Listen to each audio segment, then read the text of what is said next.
Thanks for joining us again, Chris, on another weekly update of the stable. Obviously a sombre mood early in the week after the loss of a true warrior of our stable in Rangirangdoo. Yeah, probably the hardest day of my life, Liam, certainly on a racetrack. And words can't describe it, and I don't think it's sunk in just yet. And very sad moment for owners, staff, and just overwhelming just seeing how many fans the horse had as well. Social media and people that have sent emails, text messages, phone calls. It's been quite unbelievable, and it's just a tragic event and something we never want to see happen to any horse, let alone a horse of his ability. And it's going to be a tough few weeks ahead.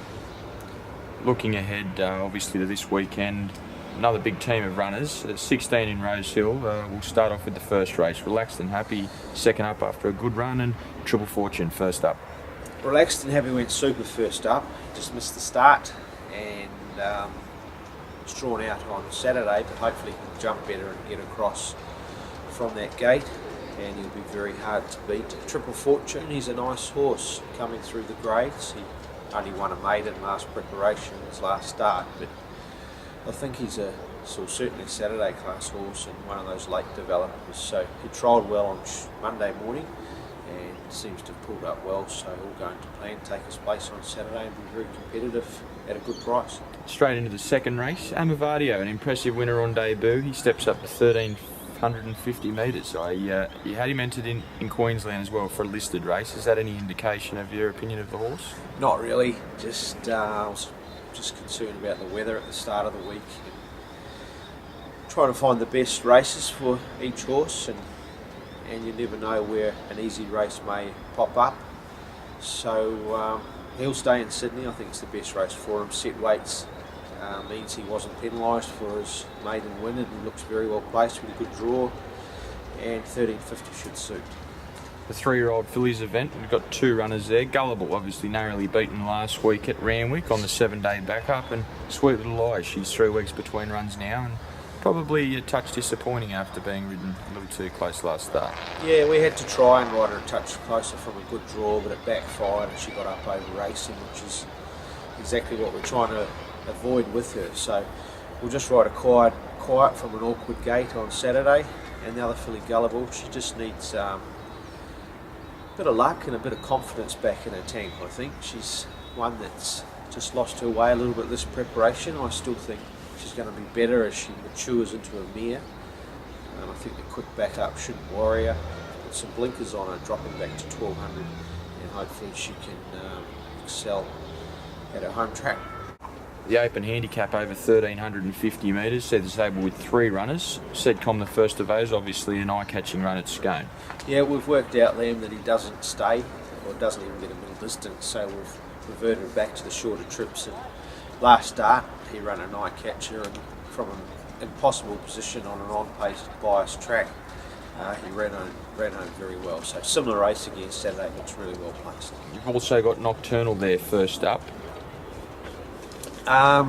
She lost her way last prep and we pulled out. I thought she'd be a good Coolmore hope, but just didn't come up. So we backed off, gave her a short break. She seems to come back okay, but from a punting perspective, I think she should look for a run or two before she I guess you can be confident with her, but certainly has that class level.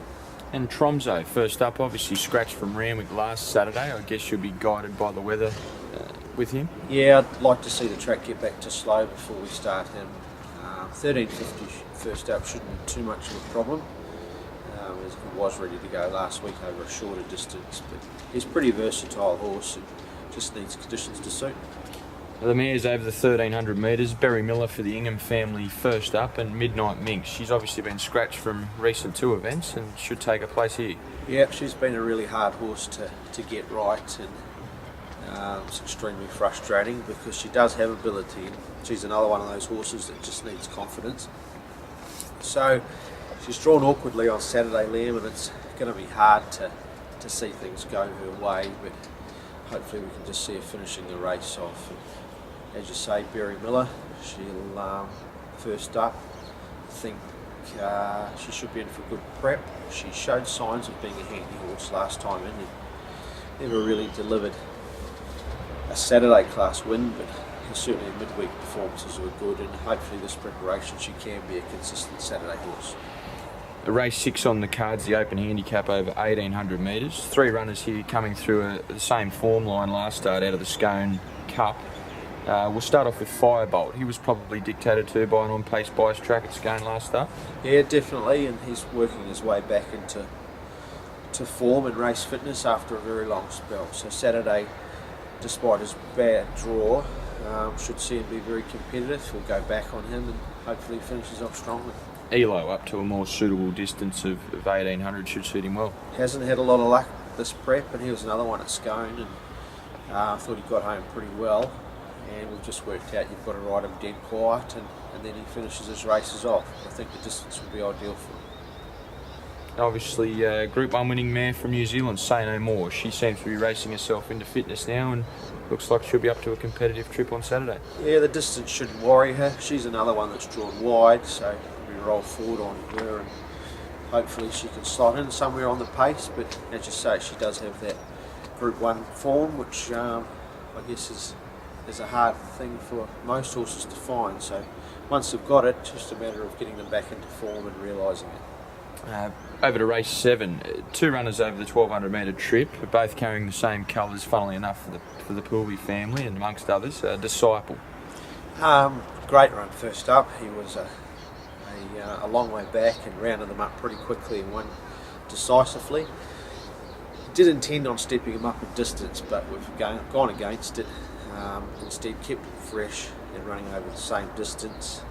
He's drawn pretty well for him. Should be able to slot in midfield and just be a little bit closer than he was last start, and hopefully get home as well as he did first up. And Key West, touch disappointing on a track that may have been a little bit dry for him first up. I think so, and on Saturday he will get conditions to suit. I think dead to slow is perfect for him, and he was certainly going very well into his first up race, and he's come through it well. So I think second up last time he may have fired, and I think he'll go close again on Saturday. And the final race of the day in Sydney, Index Linked. He's made it 3 straight and obviously racing in very consistent form, looking to make it a picket fence on Saturday. He's, as you say, a pretty talented horse. You can't get too carried away by the races he's been running in. It was only a 75 race last start, and he steps up to a much stronger race this Saturday. But it's drawn well, and I think from barrier 1 he'll end up midfield, probably a touch closer than he was last start, and hopefully that'll see him relax, which is what this whole preparation's about. It's just educating him and getting it racing more attractively, because if we can, he's got a huge future. We'll head down to Melbourne at Sandown for the sole runner of the day down there, Secessio. He's drawn an okay barrier, obviously a better run last start. Much better, and as the distances increases, that's what we expected. And also a bit of cut in the ground would help. As I understand it was a slow 7 on Wednesday night at Sandown, so with a bit of rain forecast over the next 48 hours, it should be in the right rating range for him.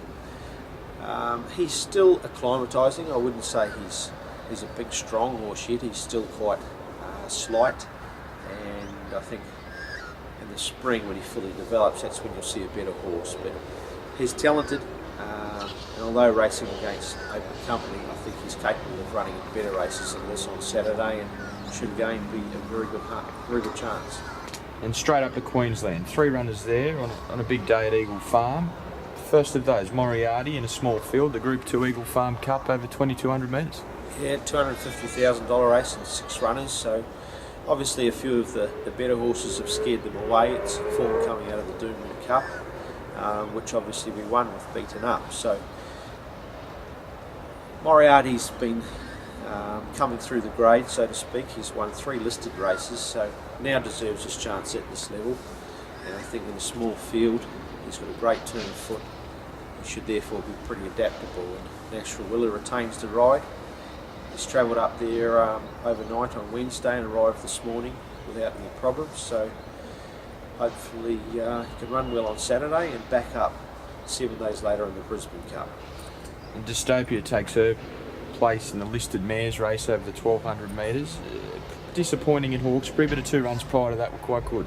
Yeah, I think the Galaxy run first up might have just flattened her a little, and then second up hit the front early in the straight and just wilted on her run. So I think we have to keep that in mind. She needs to be held up, save for that last run, and she's freshened up quite nicely and looks well placed in Saturday's race from a wide barrier. Just ride her quietly and see her get home strongly. And the final run of the day, Bo Band. He's threatened to break through in his last two fast finishing second placings. Queensland Guineas. Can he make it to win?